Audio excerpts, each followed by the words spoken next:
If we look at this filter for a moment, let's take a look at hiring for 1 second. Now, I know everyone in this room is going to say, Glenn, listen, please. We have hiring process. I read it. We have process. We have stages. We have steps.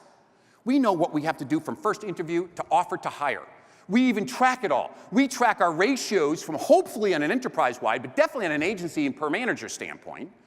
We have goals, we have plans, we have action steps. Heck, we even have situations where we get together on a monthly basis to figure out where we are.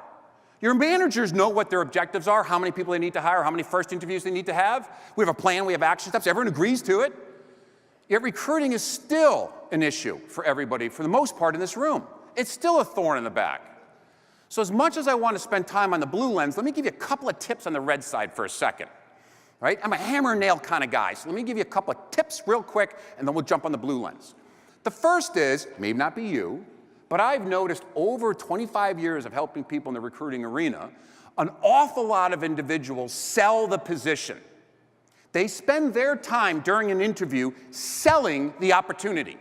They're not actually interviewing the candidate. It's called an 80-20 rule. During an interview, you should be listening 80% of the time. If you find yourself during an interview spending more than 20% of the time speaking, you're not interviewing. You're selling the position. Now that kind of makes sense in an odd sense, because every time I go through and I will talk to agency leaders, regardless of what level that they're at, and I'll ask you, hey, what are the top 5 characteristics that make someone successful in your agency?